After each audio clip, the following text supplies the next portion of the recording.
पहली चीज है ये कि जिम जान दी टाइमिंग की होनी चाहिए, जिम किदों जाया जावे, पहला क्वेश्चन मेरा। ਰੁਕ ਜਾਓ ਇੱਥੇ। ਹੁਣ ਤੁਹਾਡਾ ਪਹਿਲਾ ਕੁਐਸਚਨ ਹੈ ਜਿਮ ਦੀ ਟਾਈਮਿੰਗ।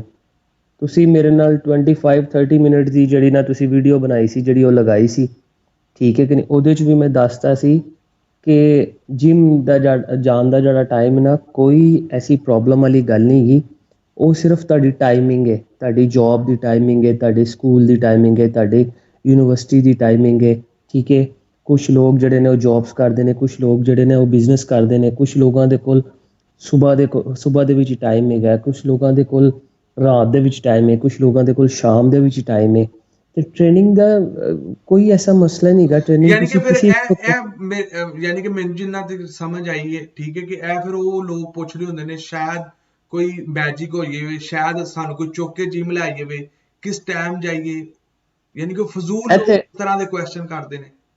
ਇੱਥੇ मैनूं ਇੱਕ तो ਮੈਂ यही समझ ਆਦਮੀ आ रही है, क्योंकि ਜੀ मैं भी स्कूल जाता रहा, मैं हिफज करना सा, उदों भी जाना होना सा, ਬਸ 3 महीने कर लीती, 2 महीने छड्डती, फिर स्कूल ਜੀ जान लग गया हिफज तो बाद, फिर 1 महीना चले गए, 2 महीने फिर छड्डती, ठीक है, हाई स्कूल तो बाद दोबारा फिर छड्डती, फिर ਦੇਖੋ ਨਾ, करन लग ਦੇਖੋ गया। ਮੈਂ ਜੋ ਗੱਲ ਤੁਹਾਨੂੰ ਕਹਿ ਰਿਹਾ ਉਹੀ ਗੱਲ ਆ ਗਈ ਨਾ। ਹੁਣ ਤੁਸੀਂ ਹਿਫਜ਼ ਕਰ ਰਹੇ ਸੋ, ਮਦਰਸੇ ਦੇ ਵਿੱਚ ਪੜ੍ਹਦੇ ਵੀ ਸੋ ਨਾਲ। ਹੁਣ ਇੱਕ ਬੰਦਾ ਸਵੇਰ 8 ਵਜੇ ਜੌਬ ਦੇ ਉੱਤੇ ਜਾਂਦਾ, ਸ਼ਾਮ ਨੂੰ ਆਉਂਦਾ, ਠੀਕ ਹੈ? ਇੱਕ ਬੰਦਾ ਜਾਂਦਾ ਸਵੇਰ ਜਾ ਕੇ ਦੁਕਾਨ ਖੋਲ੍ਹਦਾ ਤੇ ਰਾਤ ਨੂੰ ਆਉਂਦਾ। ਯੂਨੀਵਰਸਿਟੀ ਵਾਲੇ ਬੱਚੇ ਜਾਂਦੇ ਨੇ ਤੇ ਸਵੇਰ ਜਾਂਦੇ ਨੇ, ਦੁਪਹਿਰਾਂ ਨੂੰ ਕਿਸੇ ਵਕਤ ਆਉਂਦੇ ਨੇ। ਇਹ ਜਿਹੜੇ ਵੀ ਲੋਕ ਨੇ ਇਹਨਾਂ ਨੇ ਜਾਣਾ ਹੈ, ਘਰ ਆ ਕੇ ਥੋੜ੍ਹਾ ਰੈਸਟ ਕਰਨਾ ਹੈ, ਰਿਲੈਕਸ ਕਰਨਾ ਹੈ, ਫਿਰ ਹੀ ਮੂਵ ਔਨ ਕਰਨਾ ਹੈ ਨਾ ਕਿਸੇ ਵੀ ਪਾਸੇ, ਭਾਵੇਂ ਉਹ ਜਿਮ ਹੈ, ਭਾਵੇਂ ਉਹ ਕੋਈ ਵੀ ਐਕਟੀਵਿਟੀ ਹੈਗੀ, ਕਿਸੇ ਵੀ ਸਪੋਰਟਸ ਦੀ ਐਕਟੀਵਿਟੀ ਹੈ, ਠੀਕ ਹੈ? ਤੇ ਉਹ ਇਹ ਚੀਜ਼ ਹੈਗੀ ਹੈ। ਦੂਸਰੀ ਜਿਹੜੀ ਚੀਜ਼ ਹੈਗੀ ਹੈ, ਆਰਨਲਡ ਦੀ ਇੱਕ ਸੇਇੰਗ ਮੈਂ ਤੁਹਾਨੂੰ ਇੱਥੇ ਦੱਸਣਾ ਵਾ। ਉਹ ਕਹਿੰਦਾ ਮੈਂ 7 ਵਾਰੀ ਮਿਸਟਰ ਯੂਨੀਵਰਸ ਹੋ ਗਿਆ, ਤੇ ਜਦੋਂ ਮੈਂ ਜਿਮ ਆਉਂਦਾ ਸਾਂ ਨਾ, ਕਹਿੰਦਾ ਉਹ ਨਿੰਨੂ ਲੈਣ ਵਾਲੇ ਜਿਹੜੇ ਲੋਕ ਹੁੰਦੇ ਸਨ ਨਾ, ਚਸਕੇ ਲੈਣ ਵਾਲੇ ਲੋਕ, ਕਹਿੰਦੇ ਉਹ ਇੱਕੋ ਟਾਈਪ ਦੀਆਂ ਟ੍ਰੇਨਿੰਗਾਂ ਕਰ ਕਰਕੇ, ਇੱਕੋ ਟਾਈਪ ਦੇ ਮਿਜ਼ਾਜ, ਇੱਕੋ ਟਾਈਪ ਦੀ ਸੋਚ ਨੂੰ ਰੱਖ ਕੇ ਨਾ, ਉਹ ਉੱਥੇ ਦੇ ਉੱਥੇ ਹੀ ਰਹੇ ਤੇ ਮੈਂ ਆਰਨਲਡ ਬਣ ਗਿਆ। ਇਹ ਜਿਹੜੇ ਕੁਝ ਲੋਕ ਜਿਹੜੇ ਨੇ ਸਿਰਫ ਇਨਫੋਰਮੇਸ਼ਨ ਇਕੱਠੀ ਕਰ ਰਹੇ ਨੇ, ਕਰ ਕੁਛ ਨਹੀਂ ਰਹੇ, ਉਹ ਜਾਣ ਉਹਨਾਂ ਬੁੱਝ ਨੇ ਕੇ। ਸਾਰੀ ਉਹਨਾਂ ਨੇ ਸਾਰੀ ਉਮਰ ਕੁਛ ਨਹੀਂ ਕੀਤਾ। ਸਾਡੇ ਜ਼ਮਾਨੇ 'ਚ ਵੀ ਲੋਕ ਹੈਗੇ ਸਨ, ਹਾਲੇ ਵੀ ਹੈਗੇ ਨੇ, ਉਹਨਾਂ ਨੇ ਕੁਛ ਵੀ ਨਹੀਂ ਕਰਨਾ ਸਵਾਏ ਟਾਈਮ ਜ਼ਾਇਆ ਕਰਨ ਦੇ, ਬੱਚਿਆਂ ਦਾ ਟਾਈਮ ਜ਼ਾਇਆ ਕਰਨ ਦੇ, ਬੱਚਿਆਂ ਨੂੰ ਨੁਕਸਾਨ ਪਹੁੰਚਾਉਣ ਦੇ। ਇਹੀ ਉਹਨਾਂ ਦਾ ਕੰਮ ਹੈ, ਹੋਰ ਕੋਈ ਕੰਮ ਨਹੀਂ ਹੈਗਾ ਉਹਨਾਂ ਦਾ। ਕਿ ਉਹਨਾਂ ਦਾ ਆਪਣਾ ਮੁਫਾਦ ਪੂਰਾ ਹੋਵੇ, ਬਾਕੀ ਜਿਹੜਾ ਦੂਸਰਾ ਅੱਛਾ, ਬੰਦਾ ਜਿਹੜਾ ਇੱਥੇ ਨਾ ਤੁਸੀਂ ਕੋਈ ਹੁਣ ਇੱਕ ਉਹ ਗੱਲ ਭਾਵੇਂ। ਕੀਤੀ ਹੈਗੀ ਕਿ ਇੱਕੋ ਤਰੀਕੇ ਨਾਲ ਟ੍ਰੇਨਿੰਗ ਕਰਨ ਨਾਲ ਜਾਂ ਜ਼ਿਆਦਾ ਕਰਨ ਨਾਲ, ਠੀਕ ਹੈ, ਇਹਦਾ ਕੀ ਮਤਲਬ ਸੀ? ਲਾਈਕ ਓਵਰ ਟ੍ਰੇਨਿੰਗ ਹੁੰਦੀ ਏ, ਅਸੀਂ ਬੱਚੇ ਬਹੁਤ ਜ਼ਿਆਦਾ ਜਾਂ ਇੱਕੋ ਤਰ੍ਹਾਂ ਹੀ ਕਰੀ ਜਾਂਦੇ ਆ? ਅੱਛਾ, ਇਹ ਤੁਹਾਨੂੰ ਮੈਂ ਇਹਦਾ ਵੀ ਜਵਾਬ ਦੇ ਦਿੱਤਾ, ਲੇਕਿਨ ਮੈਂ ਫਿਰ ਦੁਬਾਰਾ ਦੇਣਾ ਵਾ ਇਹਦਾ ਜਵਾਬ। ਥੋੜਾ ਐਕਸਪਲੇਨ ਨਾਲ, ਕਿਉਂਕਿ ਕਨਫਿਊਜ਼ਨ ਬਹੁਤ ਹੈ, ਕੁਐਸਚਨ ਬਹੁਤ ਕਰਦੇ ਨੇ, ਪਰ ਫਿਰ ਵੀ ਸਰ ਜਵਾਬ ਤੇ ਸਰ ਦੇਣਾ ਹੈ ਨਾ। ਫਿਰ ਅਗਰ ਤੁਸੀਂ ਜਵਾਬ ਨਹੀਂ ਦਿੰਦੇ, ਫਿਰ ਕਹਿੰਦੇ ਨੇ ਯਾਰ ਇਹ ਹੁਣ ਉਸ ਲੈਵਲ ਤੇ ਚਲਾ ਗਿਆ, ਜਾਂ ਇਸ ਬੰਦੇ ਨੇ ਆਪਣੀ ਬੋਡੀ ਅਚੀਵ ਕਰ ਲਈ ਏ, ਇਹ ਸਾਨੂੰ ਜਵਾਬ ਨਹੀਂ ਦੇਣਾ ਚਾਹ ਰਿਹਾ ਹੈਗਾ। ਤੇ ਮੈਂ ਇਸ ਨਹੀਂ ਵਾਸਤੇ ਜਵਾਬ ਇੱਕ ਮੇਰੀ ਗੱਲ ਲਾਈਨ ਜਿਹੜੀ ਨਾ ਬਰੀਕ ਬਰੀਕ ਮੇਰੀ ਗੱਲ ਕਰਕੇ ਵਾਲ ਦੀ ਮੇਰੀ ਖੱਲ ਵੀ ਲਾ ਰਿਹਾ ਕਿ ਕੁਝ ਸਮਝ ਆਈ ਜਾਵੇ, ਕਿ ਕਿਸੇ ਨੂੰ ਵੀ ਮੇਰੀ ਗੱਲ ਜਿਹੜਾ ਨਾ ਸੁਣੋ। ਅਗਰ ਛੋਟੀ ਜਿਹੀ ਵੀ ਵੀਡੀਓ ਜਾਂ ਥੋੜੇ ਜਿਹੇ ਲਫ਼ਜ਼ ਸਮਝ ਆਏ ਤੇ ਉਹਦੀ ਕਾਮਯਾਬੀ ਵੱਲੇ ਉਹ ਨੱਸਦਾ ਹੈ, ਜਾਂ ਕਾਮਯਾਬੀ ਵੱਲੇ ਪਹੁੰਚਦਾ ਹੈ, ਤੇ ਉਹਦਾ ਫਾਇਦਾ ਹੋ ਜਾਏਗਾ। ਉਮਰ ਸਾਹਿਬ ਮੇਰੀ ਗੱਲ ਸੁਣੋ। ਤੁਸੀਂ ਕਾਫੀ ਤਫਸੀਲ ਦੇ ਨਾਲ ਗੱਲ ਕਰਦੇ ਪਏ ਹੋ, ਤਾਂ ਮੈਂ ਤੁਹਾਨੂੰ ਪਤਾ ਸਟੇਟ ਫਾਰਵਰਡ ਜਿਹਾ ਆਦਮੀ ਹੈਗਾ ਵਾ, ਜਿਹੜੀ ਗੱਲ ਕਰਨਾ ਸਿੱਧੀ ਕਰਨਾ, ਨਾ ਤੇ ਮੈਂ ਕਿਸੇ ਕੋਲ ਡਰਨਾ ਤੇ ਨਾ ਹੀ ਮੈਂ ਅੱਜ ਤੱਕ ਡਰਿਆ ਕਿਸੇ ਕੋਲੋਂ, ਹੂੰ। ਠੀਕ ਹੈ? ਜਿਹੜੀ ਗੱਲ ਹੈਗੀ ਮੈਂ ਸਿੱਧੀ ਕਰ ਦੇਣਾ। ਤੇ ਗੱਲ ਹੈਗੀ ਕਿ ਹੁਣ ਤੁਸੀਂ ਕੁਐਸਚਨ ਦੇ ਉੱਤੇ ਕੁਐਸਚਨ ਪੁੱਛੀ ਜਾ ਰਹੇ ਹੋ, ਇਹ ਨਾ ਹੋਵੇ ਕਿ ਸ਼ਫਲ ਹੋ ਜਾਣ ਚੀਜ਼ਾਂ। ਤੁਸੀਂ ਜਿਹੜਾ ਨਾ ਤੁਹਾਡਾ ਸਵਾਲ ਹੈਗਾ ਸੀ ਕਿ ਟਾਈਮਿੰਗ ਦਾ, ਪਹਿਲੇ ਉਹ ਤੁਹਾਨੂੰ ਮੈਂ ਦੱਸਤਾ ਕਿ ਵੀ ਤੁਸੀਂ ਕਿਸੇ ਵੀ ਟਾਈਮ ਜਾ ਸਕਦੇ ਹੋ ਆਪਣੇ ਸ਼ਡਿਊਲ ਦੇ ਮੁਤਾਬਿਕ। ਹੁਣ ਤੁਸੀਂ ਆ ਗਏ ਹੋ ਟ੍ਰੇਨਿੰਗ ਵਾਲੇ ਪਾਸੇ, ਉਹ ਵੀ ਮੈਂ ਤੁਹਾਨੂੰ ਦੱਸਤਾ ਸੀ। ਦੇਖੋ, ਡੇਲੀ ਵੈਲਿਊਜ਼ ਦੇ ਵਿੱਚ ਜਿਹੜੀ ਵੀ ਕੋਈ ਚੀਜ਼ ਕਰੋਗੇ ਨਾ ਤੁਸੀਂ, ਉਹ ਕਾਮਯਾਬ ਨਹੀਂ ਹੋਵੋਗੇ ਤੁਸੀਂ ਉਹਦੇ 'ਚ। ਮੇਰੀ ਗੱਲ ਸੁਣੋ, ਰੋਜ਼ ਤੁਸੀਂ ਦਾਲ ਖਾ ਸਕਦੇ ਹੋ? ਨਹੀਂ, ਰੋਜ਼ ਤੁਸੀਂ ਇੱਕ ਗੋਸ਼ਤ ਟਾਈਮ ਖਾ ਸਕਦੇ? ਇੱਕ ਦਿਨ ਚ 3 ਦਫਾ ਖਾ ਲਾਂਗਾ ਮੈਂ। ਲੈਟ ਬੀ ਫਿਨਿਸ਼, ਵੇਟ, ਠੀਕ ਹੈ? ਦਾਲ ਰੋਜ਼, ਰੋਟੀ ਰੋਜ਼, ਮੱਛੀ ਰੋਜ਼, ਆਲੂ ਰੋਜ਼, ਮਤਲਬ ਕਿ ਇੱਕ ਟਾਈਪ ਦੀ ਤੁਸੀਂ ਡਾਈਟ ਰੋਜ਼ ਖਾਓਗੇ? ਤੁਹਾਡਾ ਖਾਣ ਤੇ ਦਿਲ ਕਰੇਗਾ? ਨਹੀਂ ਖਾਈਦੇ। ਇੱਕ ਦਿਨ ਓਕੇ, ਇੱਕ ਹਾਂਡੀ ਪੱਕੀ ਹੋਈ ਦੀ, ਤੇ ਇੱਕ ਟਾਈਮ ਦੇ ਵਿੱਚ ਮੈਂ ਜ਼ਿਆਦਾ ਤੋਂ ਜ਼ਿਆਦਾ 3 ਦਫਾ ਖਾ ਦੋ ਲਾਂਗਾ। ਟਾਈਮ ਦੋ ਟਾਈਮ ਖਾ ਲਾਂਗਾ। ਬਿਲਕੁਲ ਉਹ ਜਿਹੜੀ ਹਾਂਡੀ ਪੱਕੀ ਹੈ, ਉਹ ਭਾਵੇਂ ਕੀਮਾ ਹੈ, ਉਹ ਭਾਵੇਂ ਪੁੱਠ ਦਾ ਗੋਸ਼ਤ ਹੈ, ਉਹ ਭਾਵੇਂ ਸੱਜੀ ਹੈ, ਉਹ ਭਾਵੇਂ ਮੰਦੀ ਹੈ, ਉਹ ਭਾਵੇਂ ਬਿਰਿਆਨੀ, ਉਹ ਭਾਵੇਂ ਤੁਹਾਡੀ ਫੇਵਰਟ ਚੀਜ਼ ਹੈ, ਉਹ ਤੁਸੀਂ ਬਸ ਜਿਹੜਾ ਨਾ ਉਸ ਟਾਈਮ ਜਿਹੜਾ ਉਸ ਦਿਨ ਚੀਜ਼ ਪੱਕੀ ਨਾ, ਅਗਲੇ ਦਿਨ ਤੁਸੀਂ ਉਹ ਨਹੀਂ ਖਾਓਗੇ। ਯਾਰ ਰੋਜ਼ ਨਹੀਂ ਖਾ ਸਕਦੇ, ਜਾਂ ਬਿਰਿਆਨੀ ਸਾਰਾ ਦਿਨ ਨਹੀਂ ਤੁਸੀਂ ਬਿਰਿਆਨੀ ਸਾਰਾ ਹਫਤਾ ਜਾਂ ਸਾਰਾ ਮਹੀਨਾ ਹੀ ਤੁਸੀਂ ਬਿਰਿਆਨੀ ਖਾਂਦੇ ਰਹੋ, ਨਹੀਂ, ਨਾ ਉਹਨੇ ਫਾਇਦਾ ਦੇਣਾ ਤੇ ਨਾ ਹੀ ਤੁਸੀਂ ਖਾ ਸਕੋਗੇ। ਸਮਝ ਆ ਗਈ ਮੇਰੀ ਗੱਲ ਦੀ? ਠੀਕ।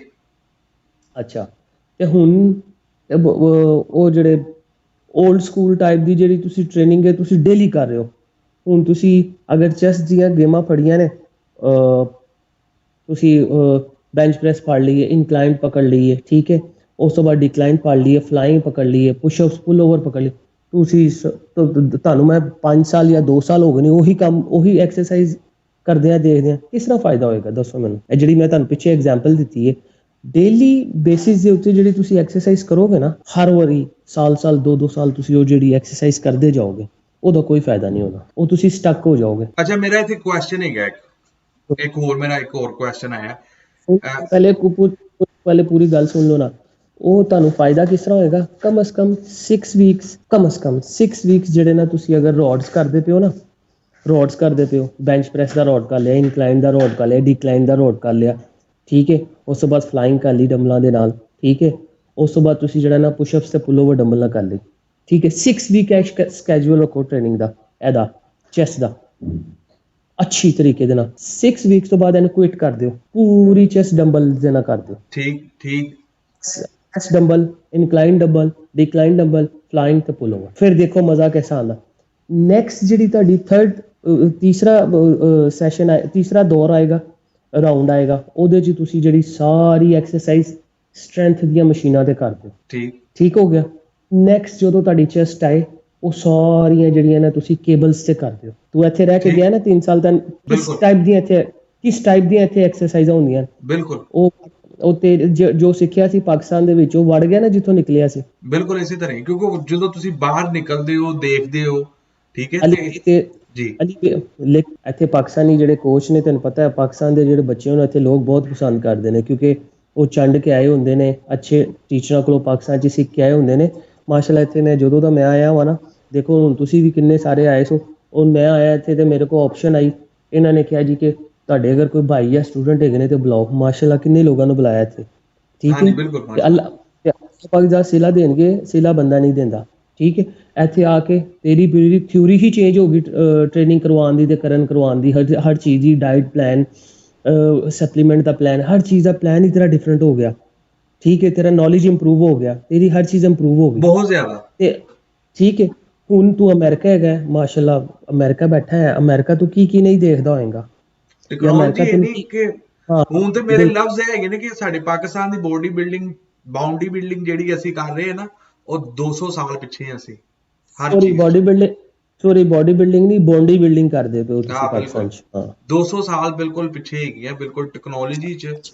ਯਾਨੀ ਕਿ ਇੱਕ ਸੀਰੀਜ਼ ਚੱਲ ਰਹੀ ਹੈ, ਇੱਕ ਸੀਰੀਜ਼ ਹਾਲੀ ਨੈਕਸਟ ਵੀਕ ਹੁੰਦਾ ਹੈ, ਠੀਕ ਹੈ।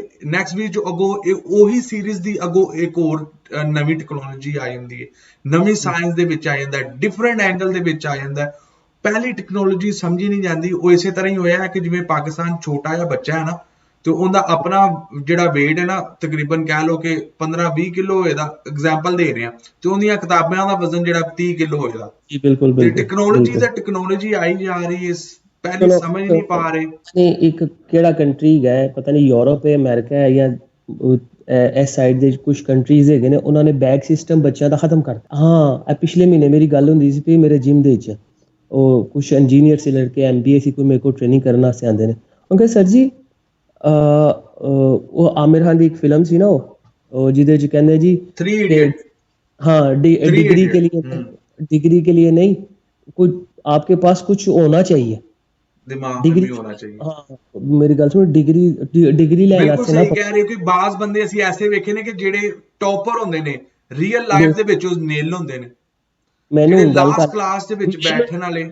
ਜੀ ਮੈਨੂੰ ਗੱਲ ਕਰ ਲੈਂਦੇ ਨਾ, ਤੇ ਉਹ ਕਹਿੰਦੇ ਡਿਗਰੀ ਦੇਣੇ ਲਈ ਕੀ ਕਹਿੰਦੇ ਨੇ, ਤੁਸੀਂ ਜਿਹੜਾ ਨਾ ਪੜੋ, ਤੁਸੀਂ ਜਿਹੜੇ ਨਾ ਆਪਣੇ ਆਪ ਨੂੰ ਆਪਣੇ ਉਹ ਕੀ ਕਹਿੰਦੇ ਨੇ, ਜਿਹੜਾ ਤੁਹਾਡੀ ਜਿਹੜੀ ਸਲਾਹੀਅਤ ਹੈ ਤੁਹਾਨੂੰ ਉਹਨੂੰ ਇੰਪਰੂਵ ਕਰੋ। ਸਲਾਹੀਅਤ ਜਿਹੜੀ ਹੈ ਨਾ, ਕੀ ਕਹਿੰਦੇ ਨੇ ਡਿਗਰੀ ਦੇ ਨਾਲ ਨਹੀਂ ਆਉਂਦੀ, ਸ਼ਊਰ ਜਿਹੜਾ ਉਹ ਡਿਗਰੀ ਦੇ ਨਾਲ ਨਹੀਂ ਆਉਂਦਾ, ਇਹ ਮੇਰੀ ਗੱਲ ਯਾਦ ਰੱਖਣਾ।